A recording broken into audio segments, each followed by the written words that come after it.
Alhamdulillahirrabbilalamin. Assalamualaikum warahmatullahi wabarakatuh.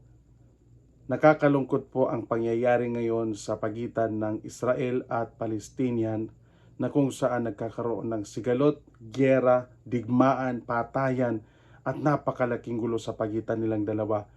Pero bago tayo magbigay ng mga anumang reaksyon, pakinggan natin ang isang pahayag mula sa isang National Security Advisor ni Pangulong Bongbong Marcos noong 2022 hanggang 2023 at siya ay nagsaserve bilang Director General ng National Security Council at Vice Chairperson ng Anti-Terrorism Council. Pakinggan natin ang pahayag ni Dr. Clarita Carlos ng interview ng PTV News sa mga naunang mga taon. Nasa telepono na natin si Dr. Clarita Carlos ng UP. Prof, magandang umaga po. Good morning. This is Aljo Bendio, Dr. Carlos with Gani Oro. Hi, good morning sa inyo. Opo, Prof, paano po nagsimula itong away na ito ng Hamas at ng bansang Israel? Well, masyadong complicated dyan, so kulang yung oras natin para dyan sa ma-explain, ano? Pero siguro, umpisahan natin nung sinakop ng Great Palestine at kanya itong dinivide sa dalawa, no? Dun sa partition plan ng 1947, kung saan tayo ay napilitang bumoto sa partition na ayaw natin. So magmula noon at marami pang mga away dyan sa dalawa, ay yung Israel ay lumaki ng lumaki at ngayon ang dapat mapunta sa mga Palestino ay na-occupy na rin ng Israel. Yan ang punot dulo niyan. Prof, Gani Oro po, ano ho? Sa palagay nyo ba magtatagal at lalala pa itong away nila? Kasi ang inaalala natin yung welfare o kapakanan ng mga Pilipino natin nagtatrabaho sa Israel. Well, depende siguro kung sino yung mamamagitan yan. Kanya lang, napakasama na ang Amerika ay pumanig agad sa Israel na hindi pa niya alam ang buong istorya. So, talaga nakakalungkot. Sino ho ba, Prof, ang magkalaban dito? Israel against Hamas? Di ba yung Hamas ay mga rebelding grupo naman at hindi bansa sa bansa ng Israel o Palestine na naglalaban dito? Yun po intindi namin. Well, ang naglalaban ay Palestino at Israelis. Dalawa naman yan eh. Kasi pag tinignan mo yung partition plan, yung dapat yung nakaharap sa Mediterranean ay para yun ay sa mga Palestinians, no? Na ngayon ay occupied na ng mga Israelis. Yung Gaza, binigyan niya ng autonomy, so mga Palestino din yan. Okay?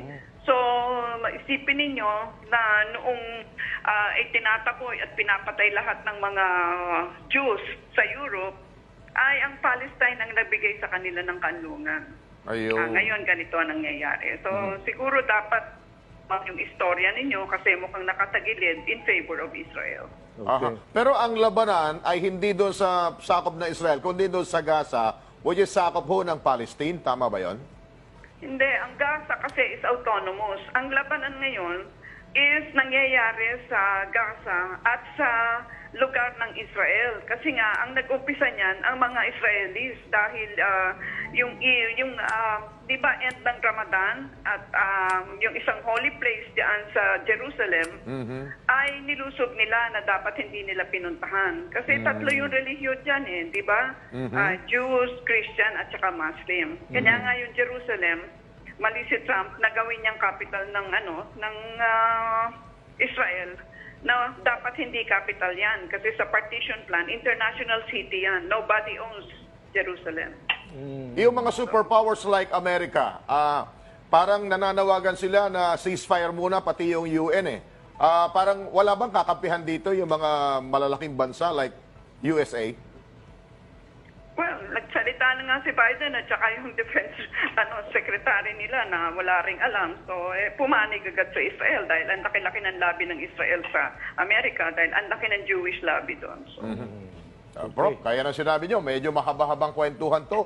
Kulang yung oras natin. Siguro, some other time, ma-discuss ng mabuti para maintindihan ng ating mga mamamayang Pilipino. Pero sana ang inyong programa ay hindi magindaan sa maling narrative. Okay, Prof, maraming salamat po sa oras po ninyo. Thank you, ma'am. Good morning. Morning. Dr. Clarita Carlos ng UP. So yun yung pahayag ni Dr. Clarita Carlos patungkol doon sa sigalot na nangyayari sa Israel at Palestine.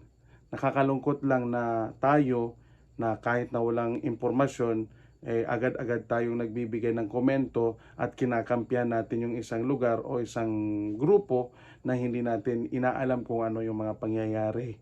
So ito po ay usapin na napakatagal na. At doon nga, according kay Doktor, nagmula ito sa pananakop na ni-welcome ng Palestinian itong mga Hudyo o Jews na pinagpapapatay sa Europe ni Hitler. At nung na-welcome niya, here comes na dumami itong mga lupa nila, kinamkam nila, kinugkob nila ang lupain ng mga Palestinian hanggang sa sinabi nilang ito ay amin at kailangan nyo nang umalis. So reality, ito na nangyayari na nakakalungkot nga lang sapagkat hindi alam ng marami kung ano ang totoong sitwasyon at nangyayari.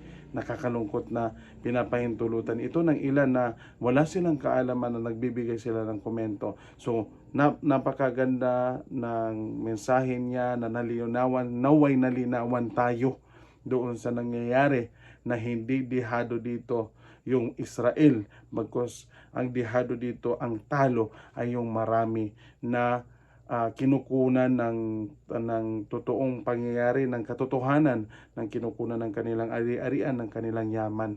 Nakakalungkot po yung mga pangyayari dyan at dalangin po na lang natin lahat na ang kapayapaan ay palaging manaig kahit saan man dito sa lupalop ng mundo.